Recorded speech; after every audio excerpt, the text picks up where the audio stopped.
Hello, everybody. Today we are going to talk about building adventure locations as part of the Daggerheart Adventure Design series that I've been doing here via streams.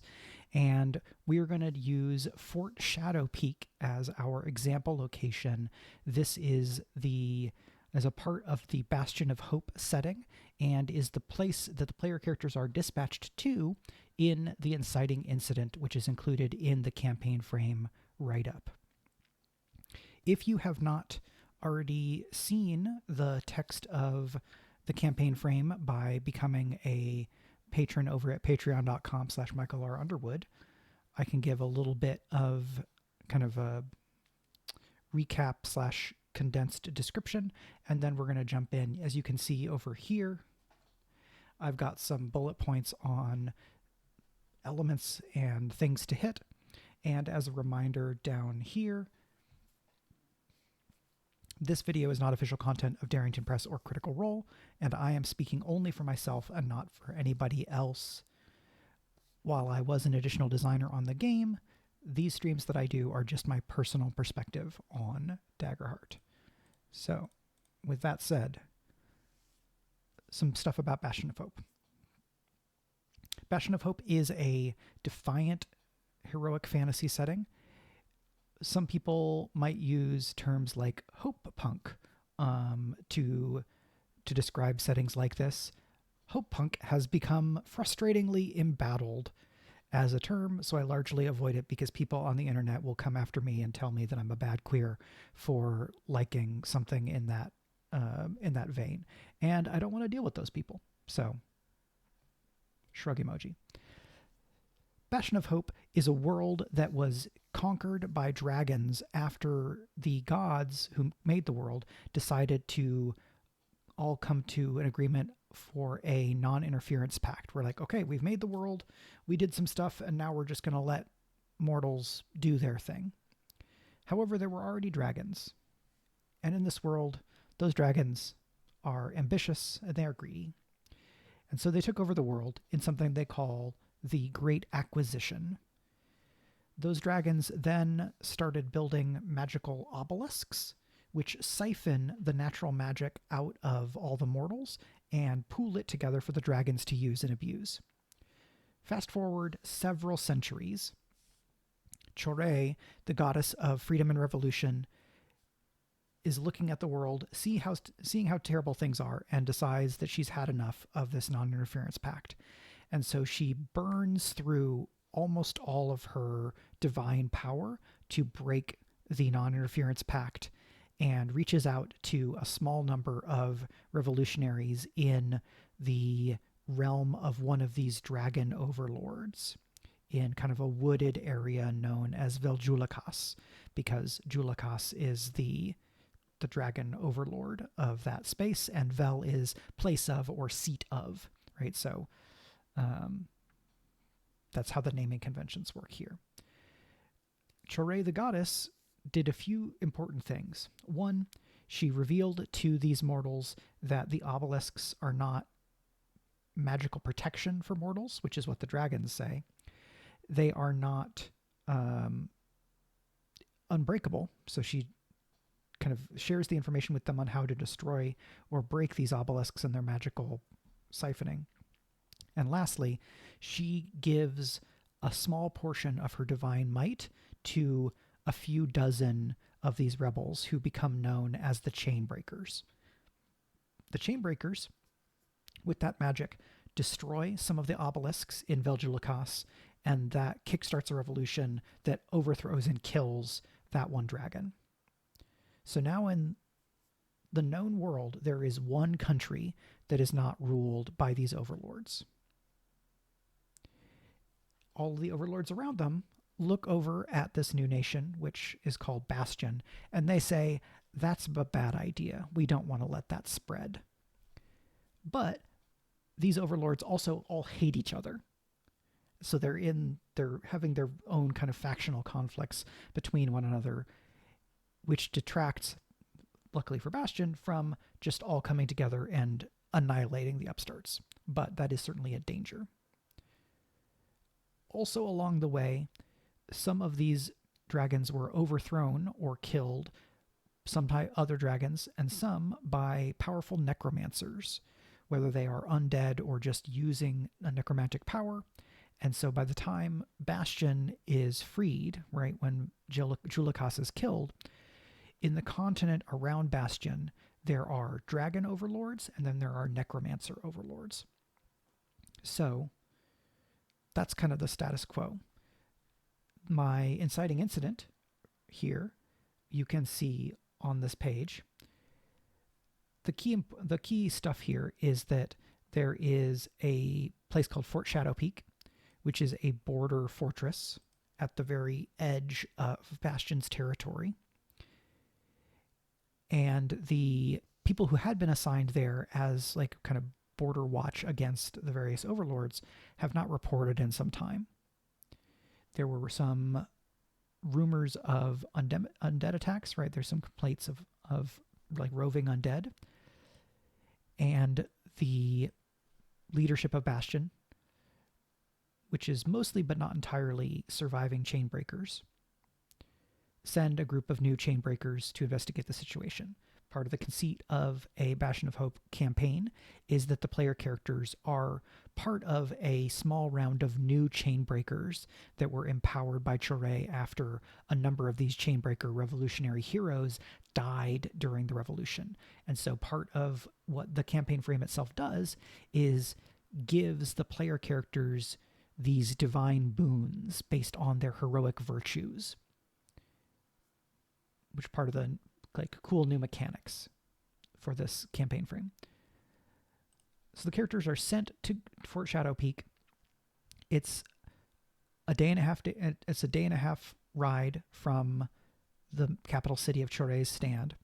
And the reason that there is urgency is that couriers from Barakes's Five Roads, right? So Barakes is another one of the dragons.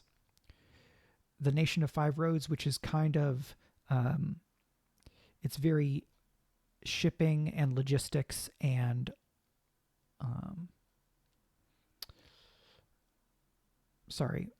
surveillance oriented. The lack of sleep is now manifesting.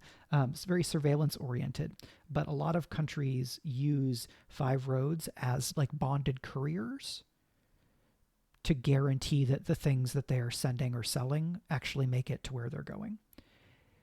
The leadership of Bastion had made a deal with Five Roads to accept delivery of an important magical thing, and that delivery is scheduled for 2 days from when the player characters are dispatched.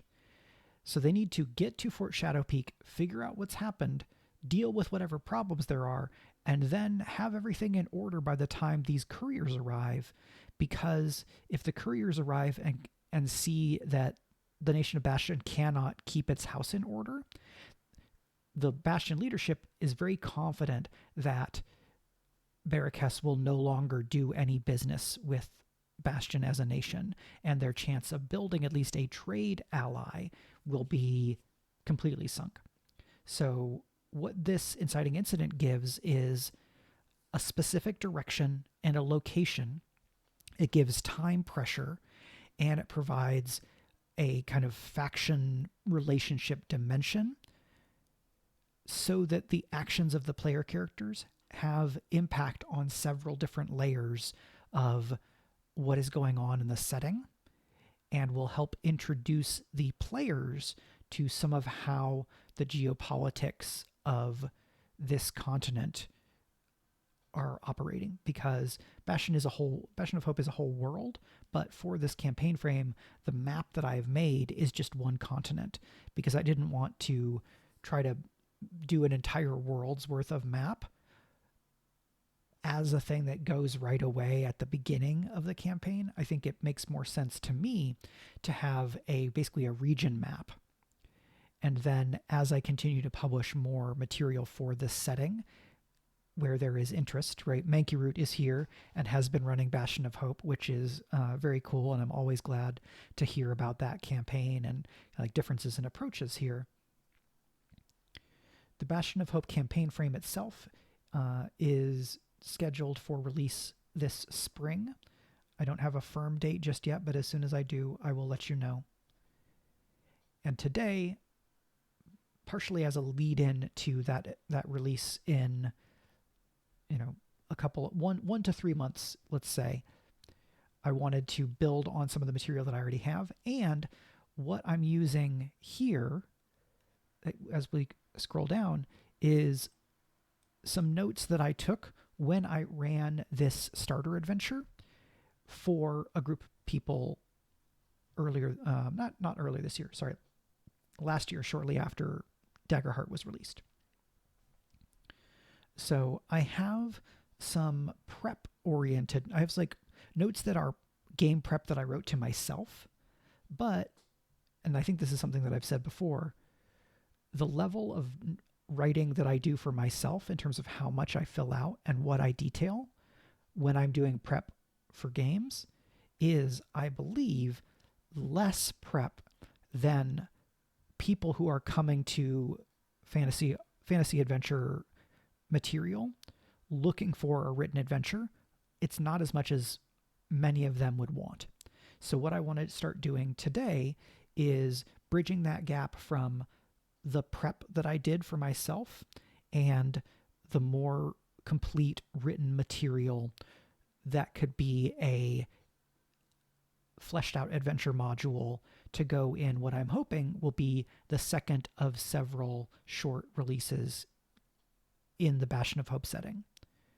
It might end up being something that ends up in a larger book-sized version of Bastion of Hope. That is still TBD. The incredibly strong response for Menagerie of Hope has given me a lot more confidence in being able to focus on Daggerheart compatible publishing as a focus of mine in terms of what I'm creating and releasing and where I'm putting my time. Right now, I am still in the middle of a big contract job working as lead designer on the Dungeons of Drakenheim Daggerheart campaign guide. But when that is done,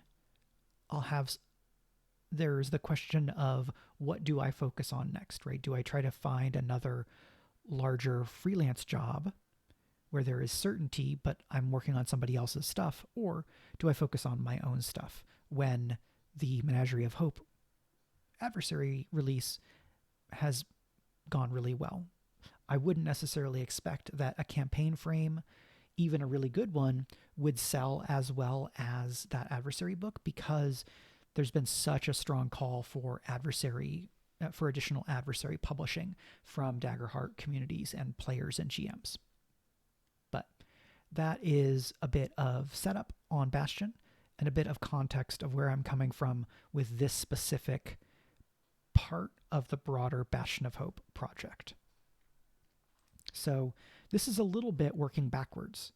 What I'm writing here is effectively the last act of a starter adventure, but it has the upside of being tied to a specific location, and that's what I wanted to do. There was also a specific request for more material on Fort Shadowpeak, so there's a little bit to which I am trying to do the stream in a way that is also then giving a supporter something that was asked for. Hello, Jota. Good to see you. So when I ran Fort Shadowpeak, let me just run through what I have here. So this is notes to myself about the big set piece fight with the undead and necromantic forces that have, spoilers, taken over Fort Shadowpeak. This is a modified version of a Storm Mage adversary. And then I have some skeleton type adversaries that I've tweaked. You'll note that this is all tier 2. When I ran this scenario for people last year, I had them level up from level 1 to level 2 during the miniseries so that they could get experience doing level up for a character. I may make everything be tier 1 when I am taking this into a new form to publish it, but I haven't decided yet. Jota asks, is this location following the template of the Sablewood, or is it something more like the places in Drakenheim? It is kind of neither, but kind of also both, but not in a way that violates any NDAs. What I'm mostly doing here is I'm building on the way that I had thought about and approached adventure writing even before I took on the Drakenheim project, where there's stuff about Drakenheim that I can't talk about because it's still not released and NDA'd, but I had been doing and am doing adventure writing stuff outside of that Drakenheim stuff. So there is that. Hello, DM Rawlings. Thanks for joining us. Good to see you. So we've got an adversary write-up. A fun thing here is that I still have a prompt left over, probably from the thunderstorm environment that I developed for this climactic scene.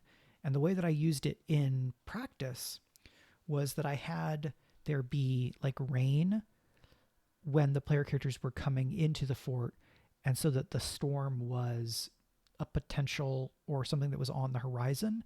And then because there's a storm mage, the storm mage kind of turns a rainstorm into a thunderstorm, and that adds that environmental intensity to the scene. In the event environment, I have a passive that's about obscuring vision and soaking the ground, right? All attack rolls and action or reaction rolls to maneuver or maintain balance suffer disadvantage. The other thing I might do is tweak this to say all ranged attack rolls beyond close range gain disadvantage, right? Because that rain is so heavy that it's also like knocking attacks out of the way. TBD. A thing with environments, especially when I'm stacking environments, which I think I'm going to do, is that I don't want to have too many things for people to have to keep track of. You'll see here that when I am writing notes to myself, environment features tend to be very basic in their wording. Hello, Hatchling DM. I'm very glad that you caught one of the streams. Welcome. We're talking about building a adventure location to be the climax of a starter adventure that I'm writing for my Bastion of Hope campaign frame. So this is a feature that represents climbing up within or on the outside of Fort Shadowpeak in order to get to this storm mage. Manky Root asks, Tier 2 adversary and event, would you scale down for level 1 PCs? I would. I'm going to leave all of this stuff at Tier 2 for now because I haven't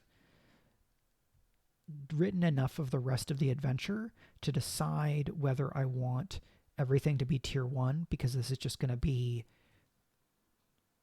maybe 2-3 sessions worth of material, or do I want to provide more runway and have it be that the player characters level up to level 2 when they arrive at Fort Shadowpeak, and then they have these new abilities, which are cool, that will let them take on these greater foes.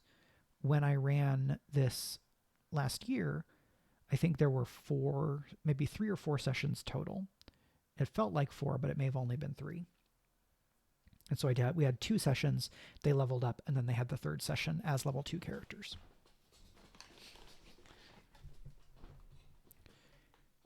Right, some people talk about level 1 of Daggerheart as being kind of like tutorial level, and I think there is some utility in thinking about it like that because there's less complexity and the character's damage output roughly doubles when you go from level 1 to level 2 because of the change in proficiency, right? When your proficiency is 1, you roll 1 damage die anytime you're using proficiency, and then proficiency goes up by 1 at level 2 because you're going to tier 2, and suddenly you're rolling 2 damage dice for everything that is using proficiency. I'm going to leave all this stuff at tier 2 for now, but only if I really wanted things to be challenging would I ever put into adventure material adversaries or environments that are a higher tier than where the player characters are expected to be. You might see something like that in a Drakenheim campaign, because Drakenheim is a sandbox adventure and in the original 5e version, the way that it's written is basically the threats are the threats. If the player characters are not high enough level to deal with them, that's their problem, not the GM's problem. To what degree that will be different or not in the Daggerheart book, I cannot say yet. So we have a couple of passives here. We have, what if I spend fear and have there be a lightning bolt? Right, so you can strike the ground. If it strikes where a PC is, they have to make a reaction roll. On a success, they mark a stress, right? It's scary to get almost struck by lightning, but it's not, you don't get hurt. But on a failure, you take physical direct damage, right? Because armor can only do so much when you are hit by a lightning bolt. And a lot of armor is metal, which conducts electricity super extra much. And so that's bad. And then we have a reaction. On any failed attack roll, you can force the attacker to make a finesse reaction roll to keep their balance, right? Because everything is slippery. On a failure, they mark a stress and become vulnerable until they next take the spotlight. So we have a couple of things that deal some stress.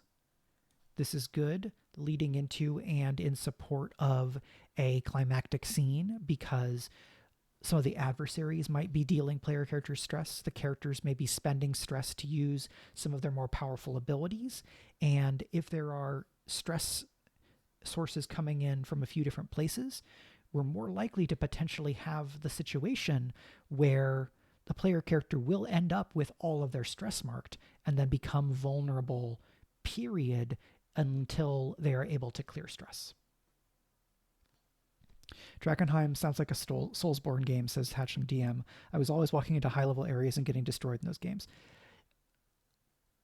Yes, absolutely. There's a history of video games where the danger level of the threats is static, and then the player characters kind of pick their own directions.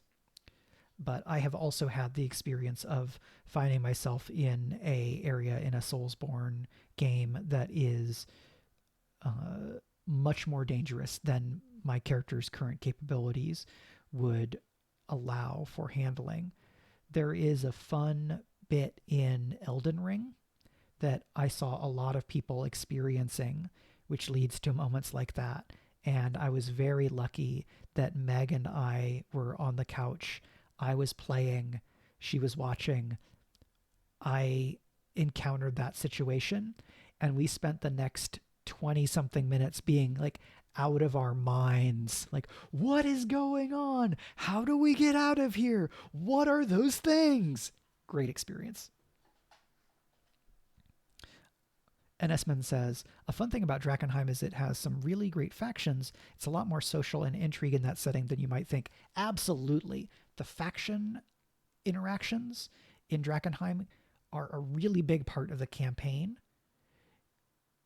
My experience of Drakenheim as a player was that the factions are like really important.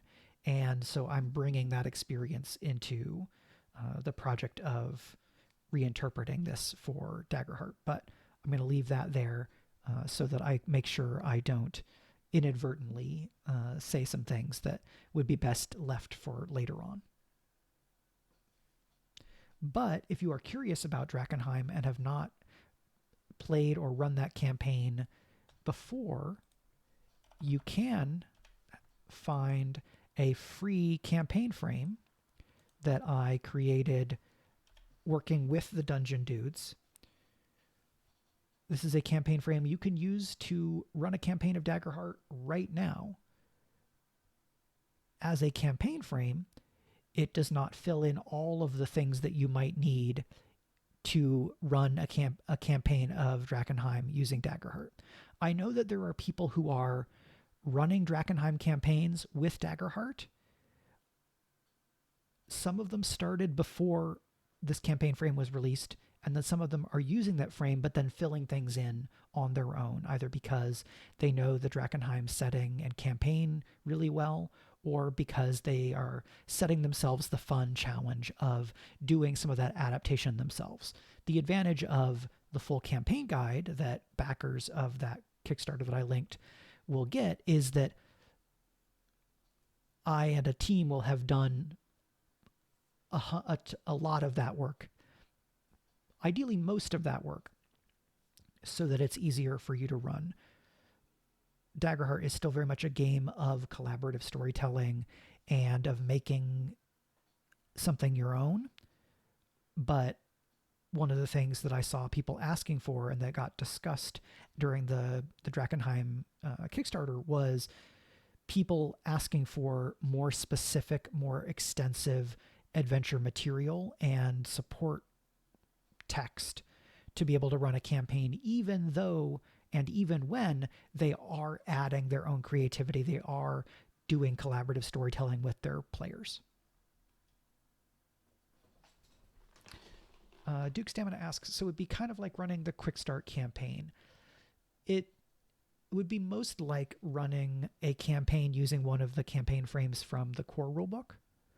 But the thing with Drakenheim is that there is a full 200-page something version of this campaign, but it's using a different system, right? I could run Dungeons of Drakenheim not being related, not having any relationship to Ghostfire, just by having this book on hand and then doing the conversions and the reinterpretations myself. Instead, I'm doing it officially.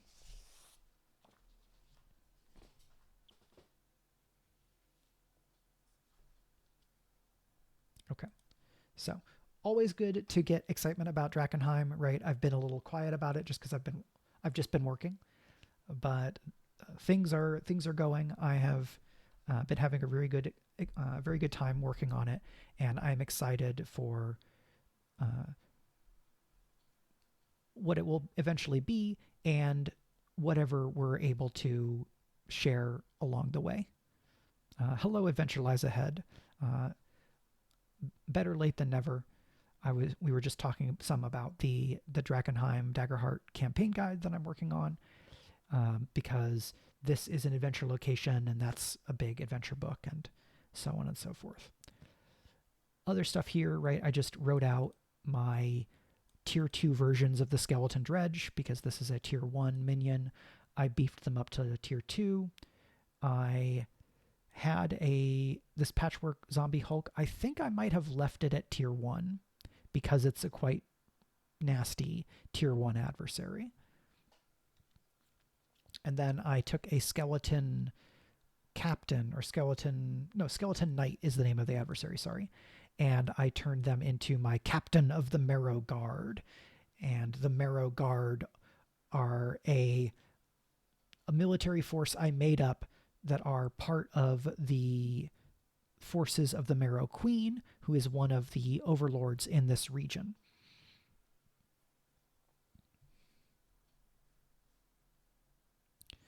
So the Skeleton Knight is just kind of a tweaked version, or this is a tweaked Skeleton Knight. And then that was all of my write-ups. And I used mostly this Thunderstorm environment. What I want to do as part of this process, though we're already a half an hour in, thanks to lovely Drakenheim digressions, for which there are no problems, and I'm very happy to chat. One of the next things to do is to write a Fort Shadowpeak environment. And this is going to be an exploration environment.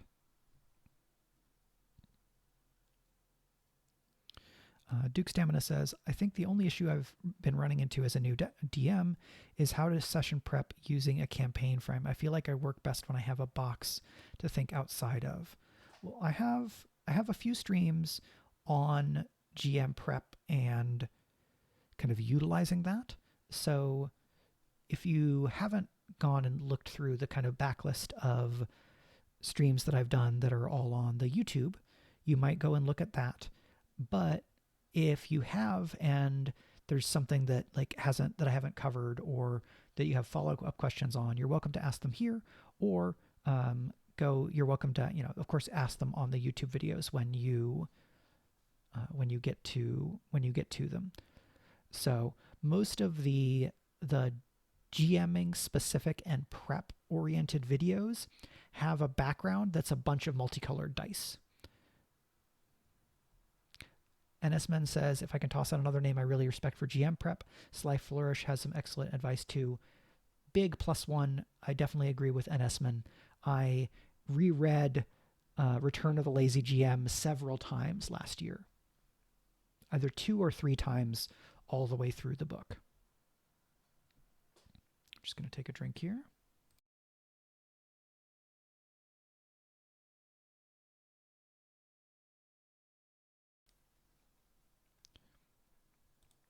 So, Fort Shadowpeak.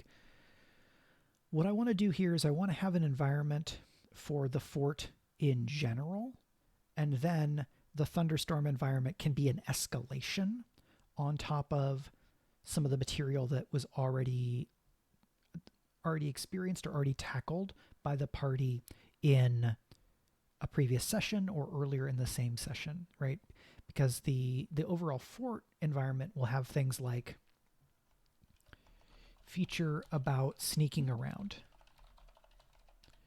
right? Feature about necromantic patrols.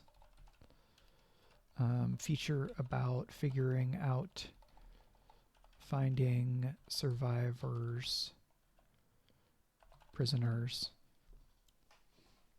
Right, so this is probably a passive feature that describes, like, this is what it's going to look like to try to sneak around. Here is how you manage the patrols. Here's some information about the people who have been imprisoned / have been locked up.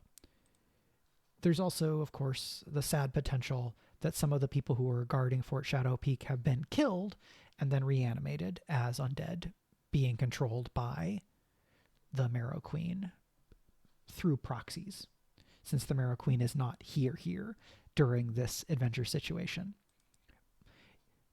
The way that I think about it, the overlords in this region are almost certainly all tier 3, if not all tier 4.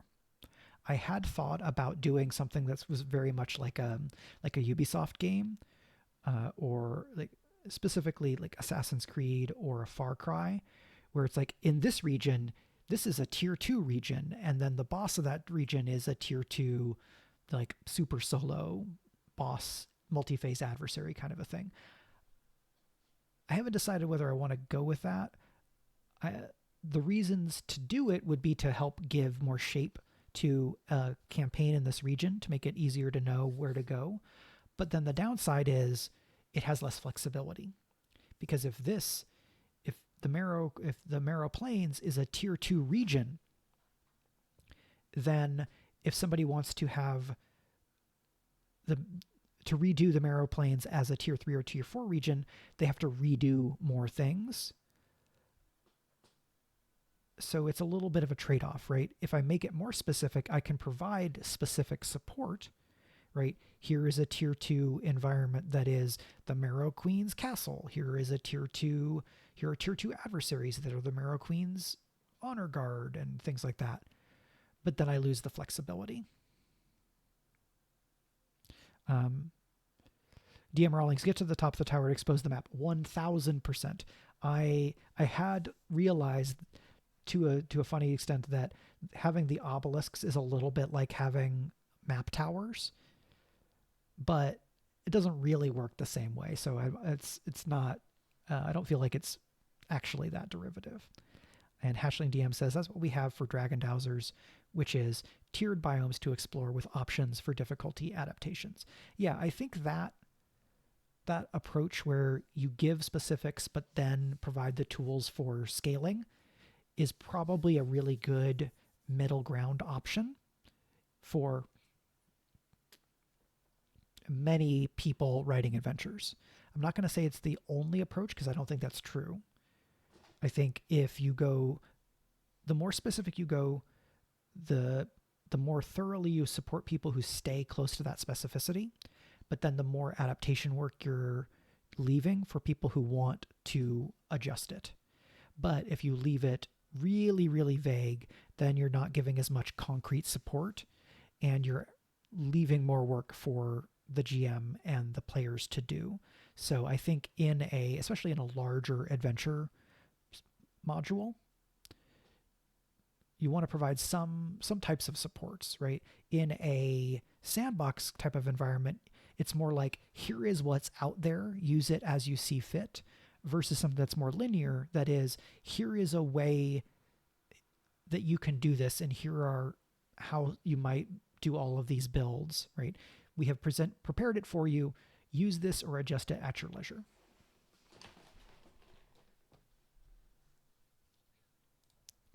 So right here we'd have description. I'm going to try to write the impulses here, even though I've left the description blank, because that helps me refine what I'm trying to do with this environment, and it's good practice. So this is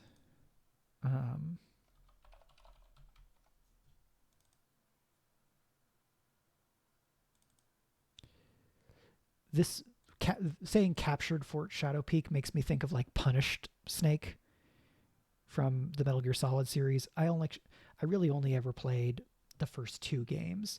I just know of the geopolitical science fiction ridiculousness of the later games in that series.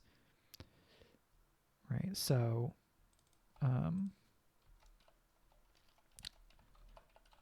let's do occupied instead of captured.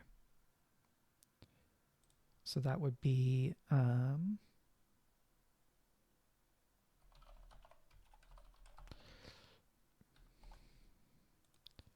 conceal prisoners, mortals, harness the elements.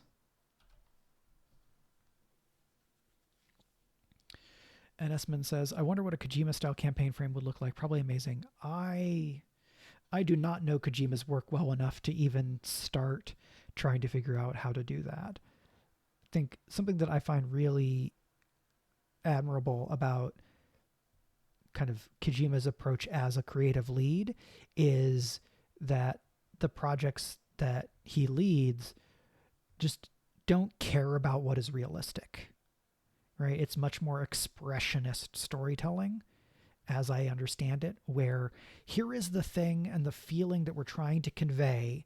We're going to make a world that points in that direction, and we're not going to get too bogged down in specific details that say, well, what if, I don't know that you can do X, Y, Z. It's like, no, it's awesome. Does it make sense? Does it make you feel something? Yes. I could do without some of the misogyny. I could do it without all of the misogyny. Yeah. We'll move on from that. I'm not in any way, shape, or form a Kojima games expert, so there's many other people who have spoken extensively on a lot of this.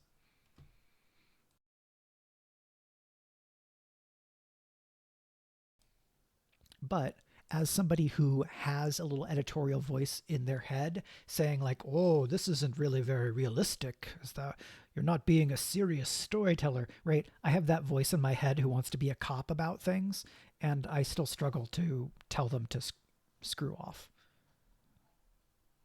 And right, tell them to go away so that I can do storytelling that is just about being awesome and feeling things. So impulses, at least as a starting draft. What a Psycho Mantis solo encounter would look like, one of the most iconic boss fights of all time. I think in order to honor the spirit of the Psycho Mantis boss fight, there would have to be some trickery with literally the physical act of engaging with play materials.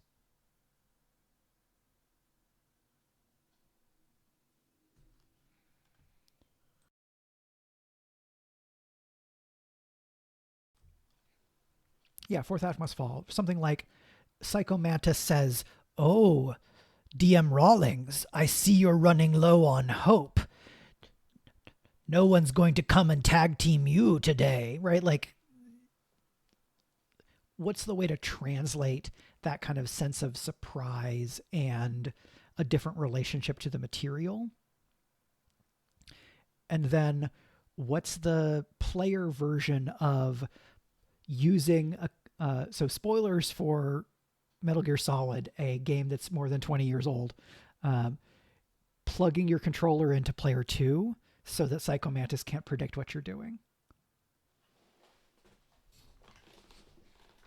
Right? Is that you hand your character sheet to the person to your left and they say what your character does? I don't know. That would be wild. It's too fun of an idea, DM Rawlings. You're distracting me. But it was my own fault for bringing up. Well, no, NSman brought up Kojima, so there you go. It's lovely, fun time. Conceal prisoners, harness the elements, terrify mortals. Boom. Potential adversaries, skeletons. I'm writing skeletons here. I know that that's not the word. Zombies, storm mage.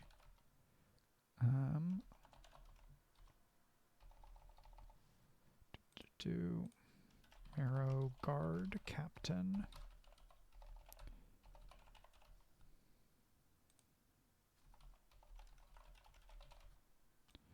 Right, if I keep this as tier 2, then having tier 2 versions of some of these adversaries written up would be useful for a GM so that they don't have to do those scaling moves themselves.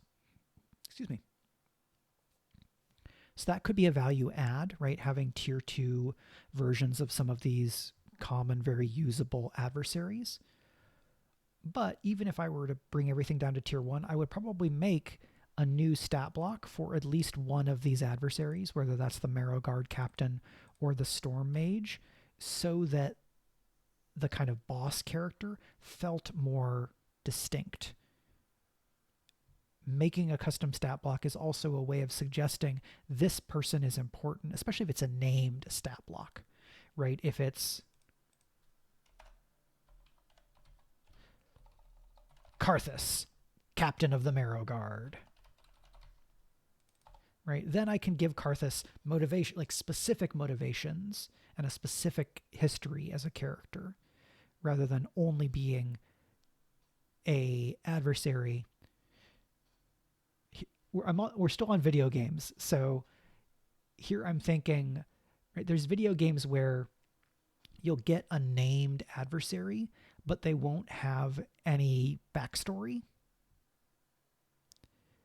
They are named to suggest that they are a little bit more important, but they are not like a capital V villain character where you learn about them over the course of a larger part of the story, and you might interact with them interpersonally and not just in a fight.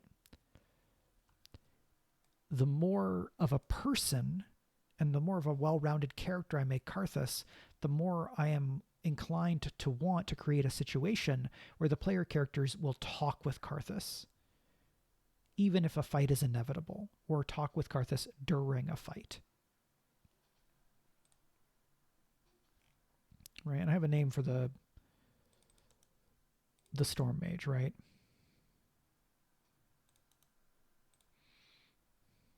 Nope. Let's not do with formatting. So we have some specifics here. We do or we do not necessarily have to use them. And now we go to features.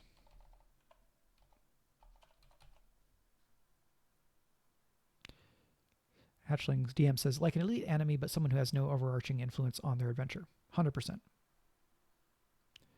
So let's see. So this is...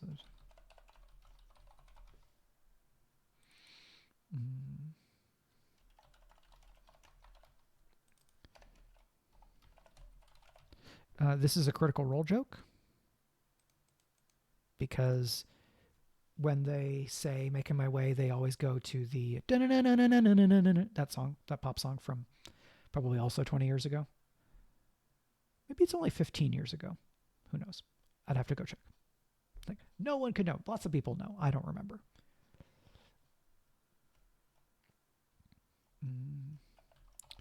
When or PCs attempting to move through Fort Shadowpeak without being noticed must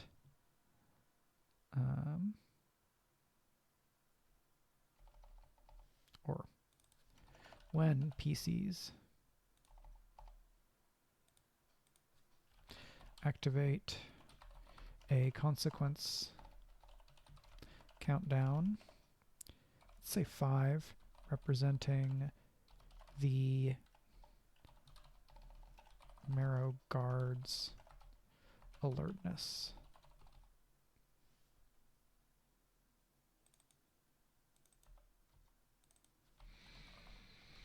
When triggered, the guard sounds an alarm and some number of Marrow Guard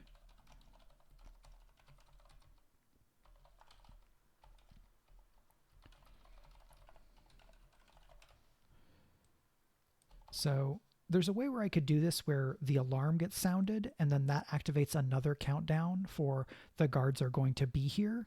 I don't think I want that much complexity here. You might in your campaign or the version of this that you run, but I think a consequence countdown of 5 is honestly giving the players a fair bit of slack, because a consequence countdown traditionally only advances, right, goes toward triggering on a success with fear, failure with hope, or failure with fear, right? 1 tick for success with hope, 2 for failure with hope, or success with fear, failure with hope, and then failure with fear, right? It only goes down by 3 on a failure with fear. Those are fairly uncommon. This is going to have a difficulty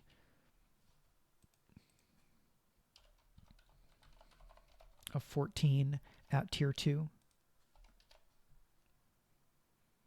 which is not terribly high. It's not low, but there are tier 2, I think adversaries at least, that go up to difficulty 16 in the core book. Elsewhere, who knows, right? I have not read every single adventure supplement that anyone adversary supplement that anyone has published. It's too many.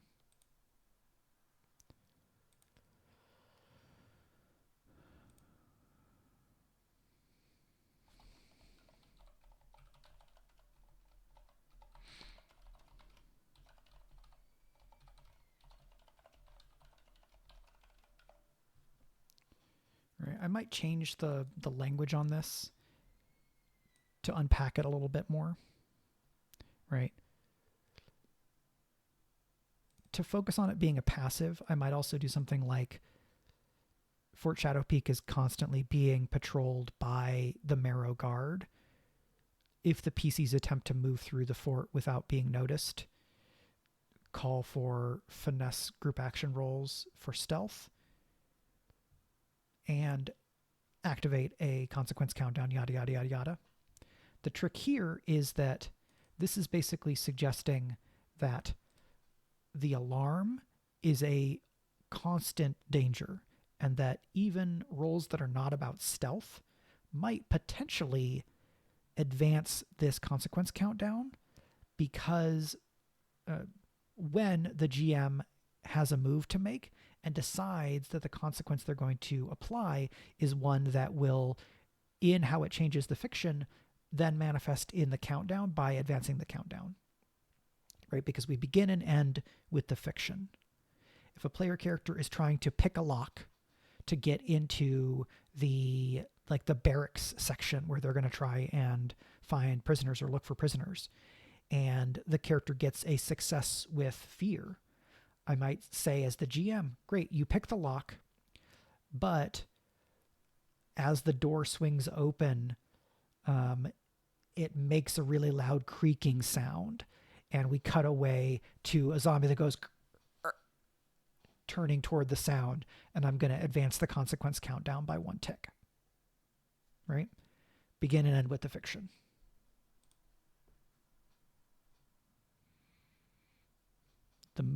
Just to expand on that a little bit, the system of Daggerheart prompts me to make a move. The move I make is in the fiction, and then I give it a mechanical manifestation, right? I reflect the fiction in the mechanics. Okay. And this is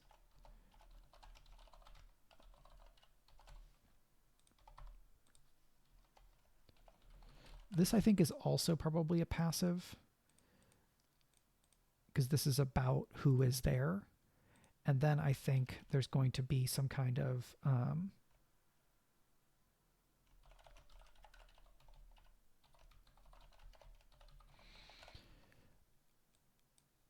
in exploration environments, I want to have at least one action, right?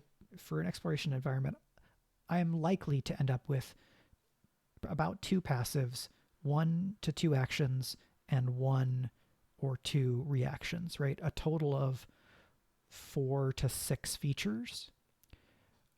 I tend to avoid going over 6 features unless this environment is going to really be the backbone of, if not an entire scene, possibly, or like probably an entire scene, possibly an entire sequence or an entire session, right? If I were running a session where the player characters go to a masquerade ball and there's intrigue, yes, I have a masquerade ball environment that I wrote and it has like 8 features.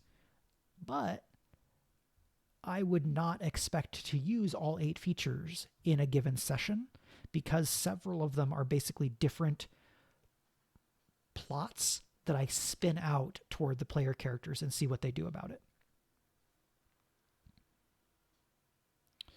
Adventure Lies Ahead says, random question, if someone were looking to get into TTRPG game design, do you know of any courses that someone could find and take, or where they'd look to find ways to get into the field? That is an excellent question. I know that there are some universities that have classes in game design. There are some TTRPG designers who are visiting lecturers or associate professors. The people that I would look for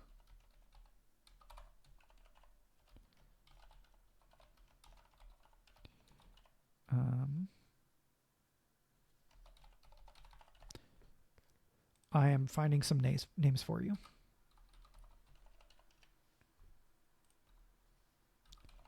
Because I don't want to get people's names wrong.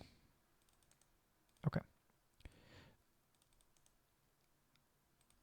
Some of these 3 people, I know that Vidita Valetti is working, or the last time I spoke to Vidita, was working as a instructor teaching classes on game design. And I believe that one or both of Caro Assertion and Ben Robbins have also been doing that.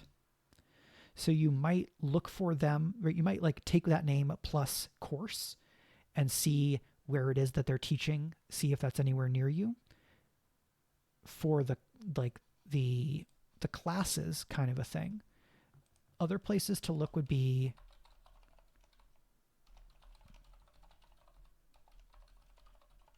the Tabletop Game Designers Association, TTGDA, and the and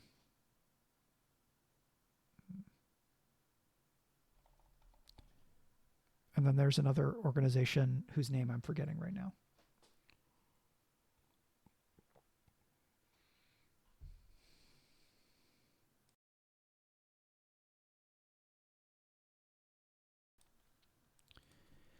What I did was play a zillion games. And then, while continuing to play more games, I watched how to play, how to GM, and game design streams and videos, and listened to podcasts and interviews with game designers whose work I thought were awesome. Some crucial experiences for me that led me to kind of reaching the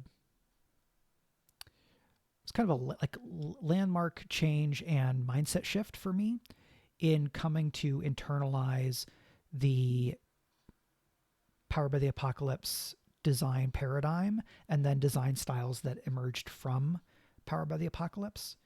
And that came from watching actual play and streams and interviews by designers, including, but not limited to, John Harper.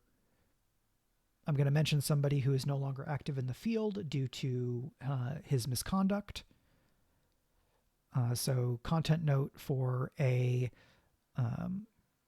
for someone who's no longer in the field due to interpersonal and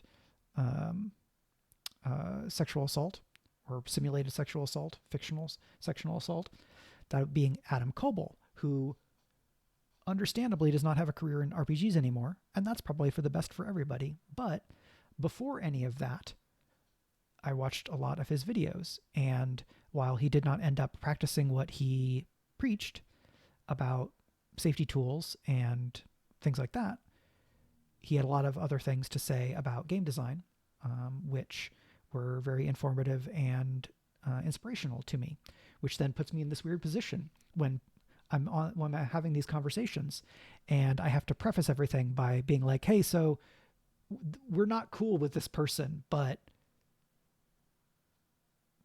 no one person is 100, like people are not 100% bad to the point where I feel like I can't even talk about the things that when I had no actual interaction with them, I still kind of gained insight, right? The fact that I learned stuff and his streams were useful to me does not actively contribute to him causing harm.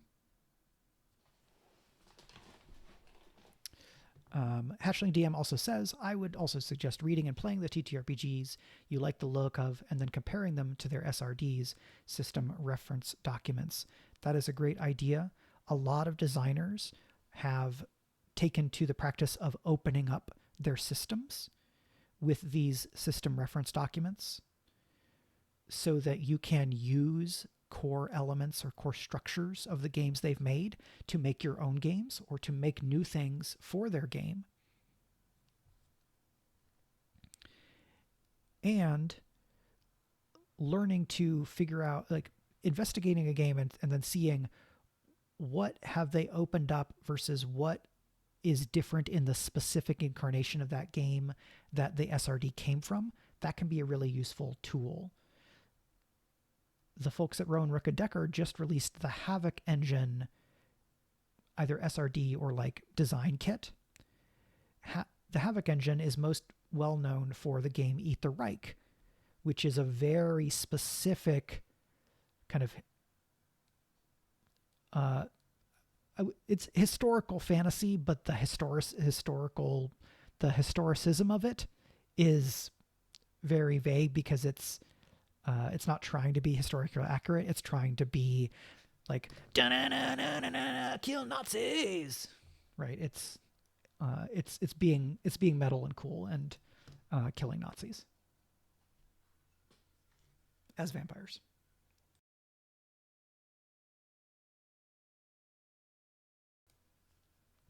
So that's a few things on getting into game design.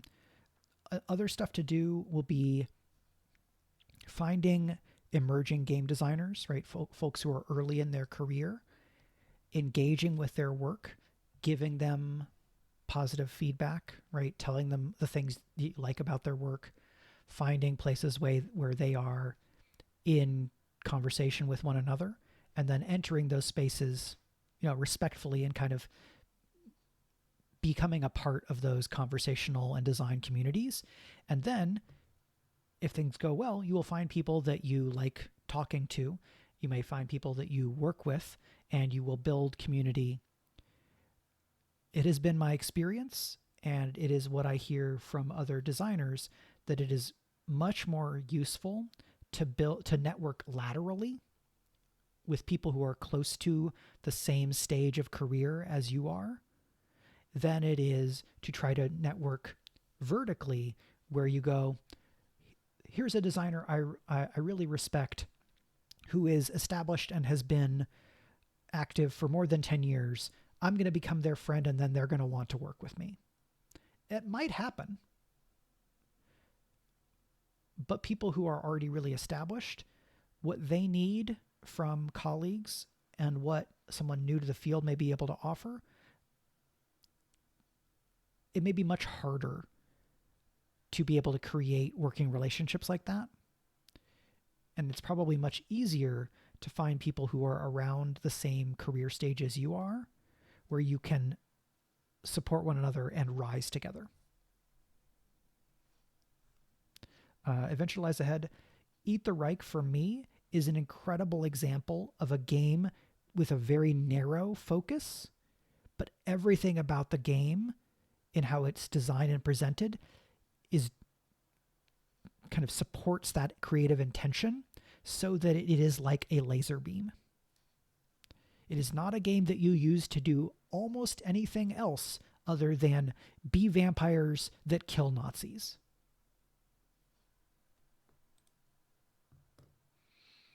Okay. This has been another lovely digression, but it's all good. Environments. So Marrowguard patrols. When the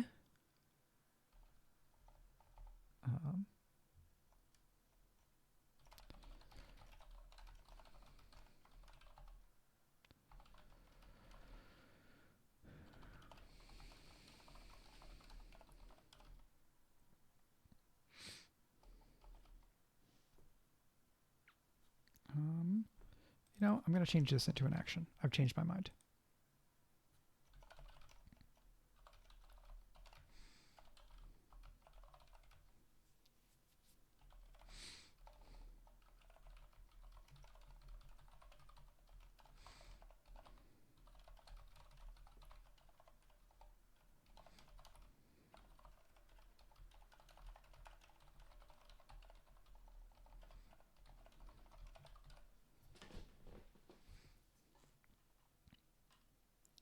So I might reduce this fear cost because I am not having this patrol immediately spot the PCs. Because this consequence countdown was set at 5, having a move that just automatically exposes the PCs and makes an alarm go off is not great. I might make it 2 fear with this wording. I might make it 3 fear if it was spend 3 fear to have a patrol appear at close distance and notice the PCs. Or to have a patrol appear at close distance, the PCs must make finesse reaction rolls to avoid being seen or to avoid being noticed. The trick there is if I'm asking for a reaction roll from each PC, the chances of at least one character failing are decently high. Which is why, for me, we have things in Daggerheart like the group action roll, right? A group reaction roll is a little tricky because a group action roll already includes reaction rolls. So there's a few different ways that you can permutate this, and I certainly may change my mind later on.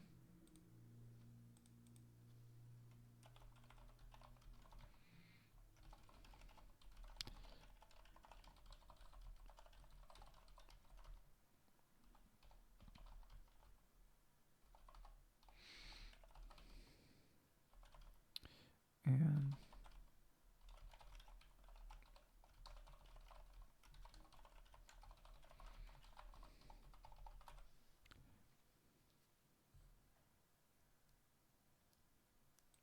so a thing here with the coming storm is that this could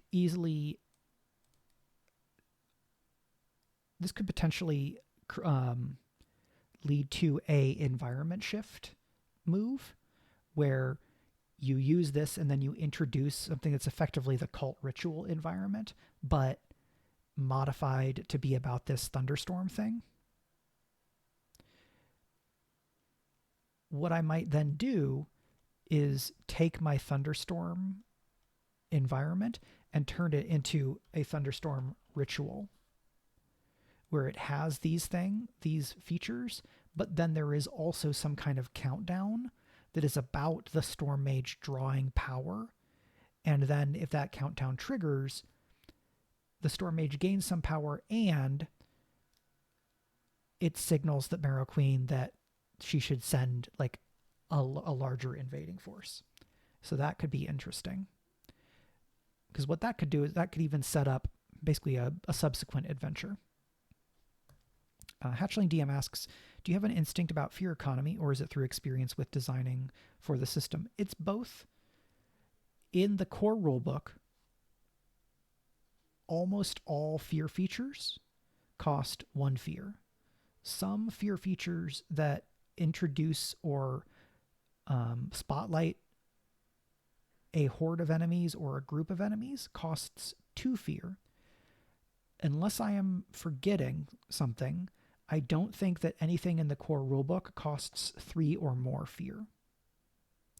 Because a GM can have as many as 12, I personally think that there is a good bit of design space to explore with fear features that cost more than 2 fear. It is a space that I have been investigating and exploring myself in my creator-owned projects. This would certainly be one of them. If you've seen my Witherwild fear moves sheet, there are some fear moves there that have higher fear costs. In terms of what cost to give what kinds of features, when I'm thinking about features that have a cost of 2, 3, or more, I try to and tend to associate those with things that will that basically will really change the story, right? That is, here is a big twist. Here is a big escalation, right? Here's a whole new subplot. Oh, these undead are not just here to take Fort Shadowpeak. They are the beginning of an invasion. Yes, and Adventure Lies Ahead has an example from a one-shot that I ran a few weeks ago for charity, where I spent 5 fear as a move when the player characters were moving through a haunted forest cursed with hunger. I spent 5 fear and then rolled 5d4, took the 2 highest results, and that total was the total number of stress that had to be marked across the entire player characters as the effect of this enervating, hungry wind that the players had to fight their way through, right? Mark 8 stress, parentheses, across the party is a huge consequence, right? Most adversary or environment features, if they make you mark stress, make you mark 1 stress, possibly 2 stress, sometimes as much as like 1d4 stress. A move that could make player characters mark 8 stress, as I did, that's very much in the space that I think is where we want those higher fear costs. So different people are going to have different scales. I am curious what we will see in terms of fear costs on adversaries and environments in Hope and Fear.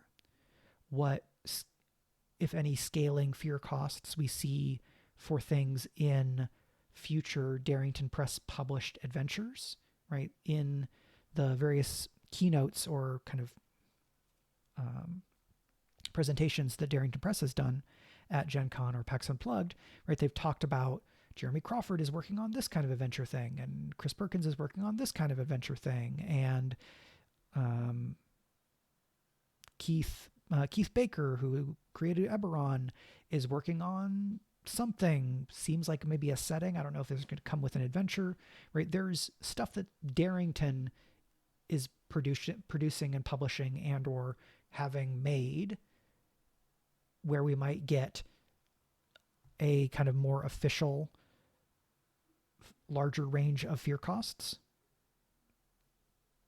Everybody can figure it out for themselves. I have my own thoughts that I am expressing in things that I am publishing and things where I'm writing. So because of the type of game Daggerheart is, I think that there's not necessarily one right answer, because there might be a fear move that I do in an Age of Umbra campaign where it feels right for it to be 3 fear, and it's really nasty. But if I were to do a move that nasty in a Beast Feast campaign, I would feel really bad unless I was spending 6+ fear, because the tonal expectations of Age of Umbra are very different than the tonal expectations of Beast Feast. A larger fear expenditure, I think, might be where you look if you are trying to make a move that stretches or presses at the boundaries of the tonal range of the campaign, right? We're making a big swing into tragedy here. And because it's a big swing, I'm going to spend more fear here. Going to tragedy in Age of Umbra, it's kind of just the landscape. It would be interesting, and now I'm just pitching myself future streams, to do a stream that's about big fear expenditures or big fear moves, and then specifically write that fear move and then rewrite it into other campaign frames to make it fit those frames, either by changing the fear cost, adjusting what the feature does, and things like that. So if you're here, you got a potential preview of an upcoming stream or something that I will write and put on Patreon. Possibly both. Okay.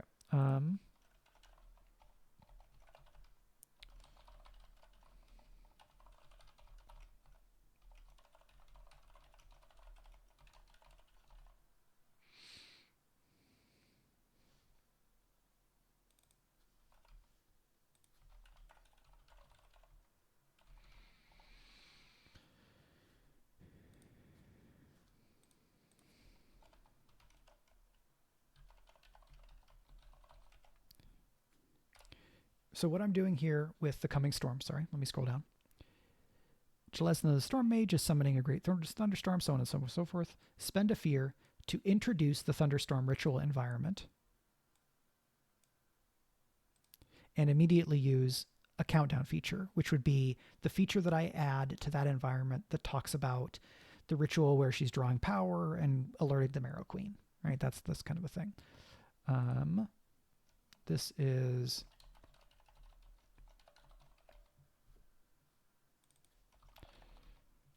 I would have to go and look in the SRD to double check the exact wording, because there is precisely one pair of environments in the core rulebook where there is an environment shift feature in a parallel way to the way that there is a phase change. There are phase changes in the Volcanic Dragon and the Fallen Warlord. So I think it's like this, right? Name a feature and then you say environment change, and then the type of feature that is. It might be environment shift, right? I think it's change because environment change and phase change. But I'm not replacing this environment, right? So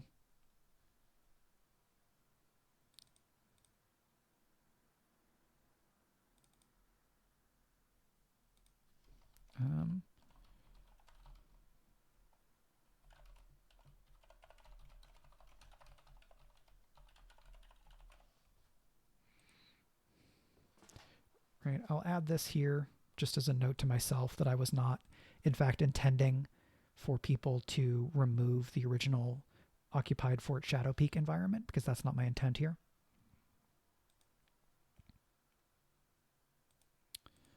So we are coming up on an hour and a half. We did not get as much done as I had thought we might, because we've had lovely digressions. I have no regrets about any of that, but I think we're going to finish pretty soon. And what I want to do before we finish is think about a paint the scene prompt. Paint the scene is a collaborative storytelling technique coined and created by Jason Cordova, who is the lead designer / owner of the Gauntlet Publishing.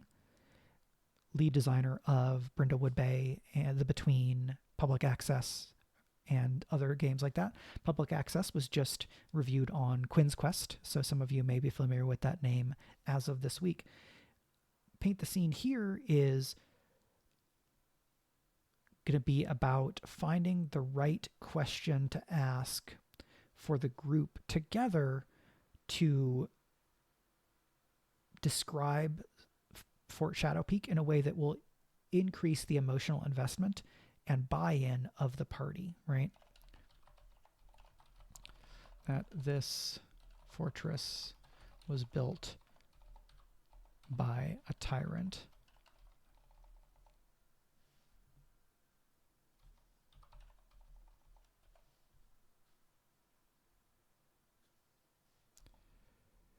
And meant to intimidate. So this is going to be about, nope, sorry, italics.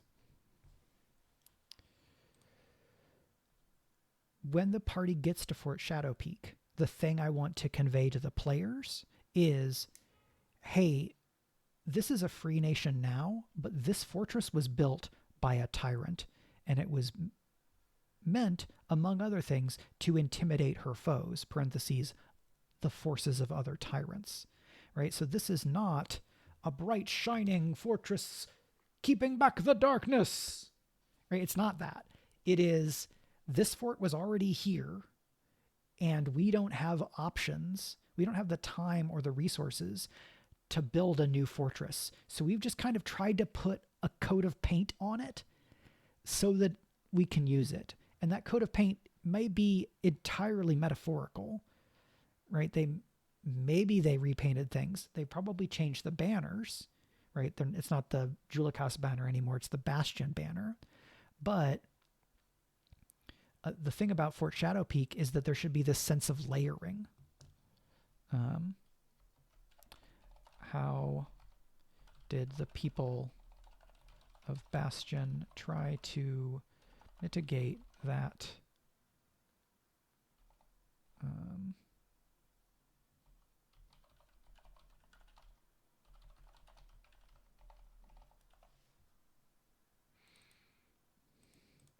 The trick here is that when the party gets to Fort Shadowpeak, it's not under the control of Bastion.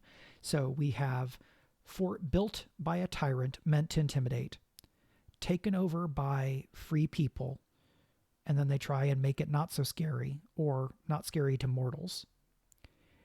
But then undead have taken it over. So we've got these layers of control, and trying to convey all three of those layers of control in one paint the scene prompt, in one set of descriptions, that could be really hard.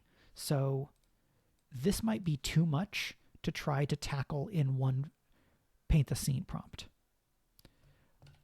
Another thing to do could be,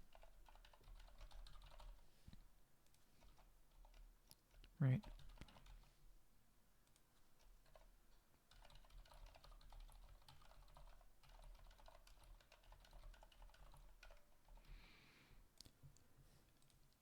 what this might end up being is, this might be something that goes into a passive feature, right? Because I changed this into an action.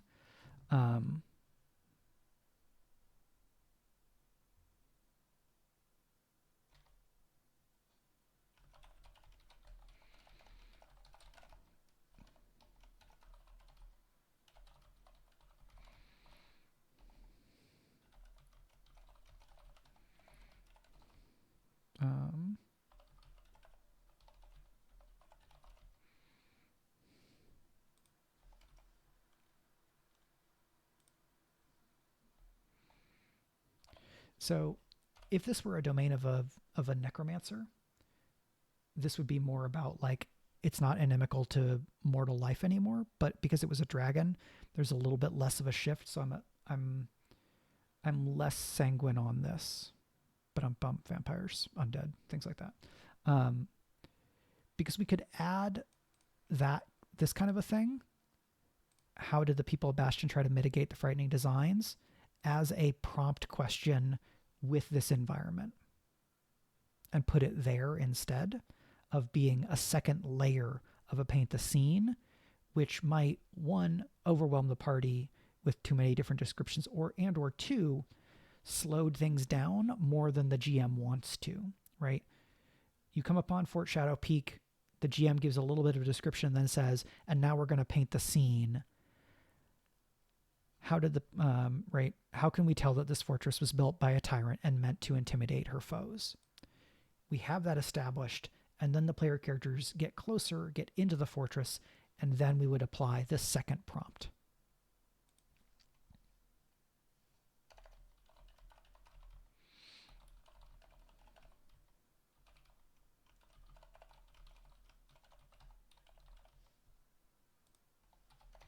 Right? So that's that. I have some notes for my future self. Many projects, but the nice thing about having all these different projects is that when I have time to work on my own stuff, if I have several different things to work on, I can just work on whatever it is I'm most excited about and work with my interest-based nervous system instead of against it, right? Because there are days when, even though the Drakenheim project is amazing and wonderful, it's not the thing that my brain is instantly like, yes, that's the thing I want to do. It's the thing I have to do, and it is a cool project, but that's not how my brain works all the time. So it's nice to have a balance, because getting to do the thing that I'm excited about will give me energy, which then makes it easier to do other things that are essential, needful things. And one of those needful things is that I have to go and buy some groceries, and I might want to take a nap. So we're going to have that be the end of today's stream. I want to say thank you to Adventure Lies Ahead 1, Hatchling DM, DM Rawlings, N. Esman, Duke Stamina, Manky Root, Jota Pe Corvuja, and everybody else who is watching and lurking live. And also a thank you to everyone who watches the VOD later on Twitch or over on YouTube.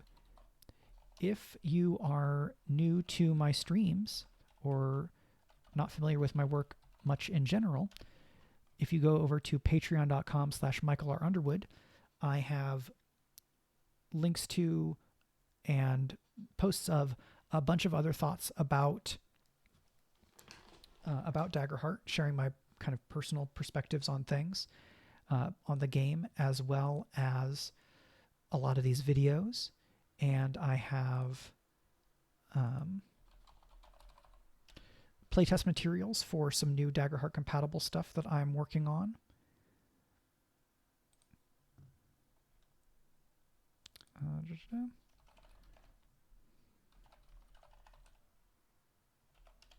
We have a suggestion of someone to go raid, which I'm happy to consider.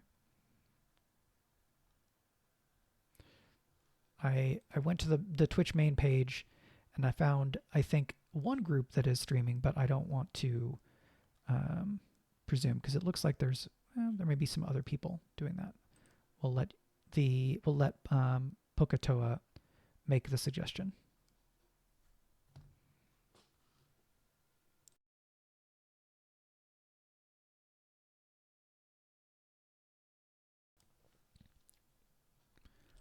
Because the group that I see, the channel I see playing Daggerheart right now is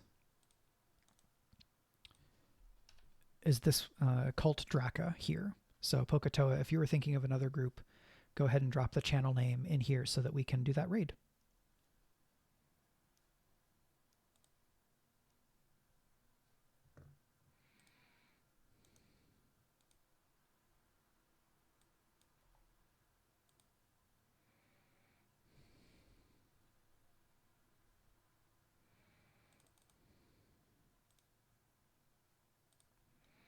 Okay. Then here we go.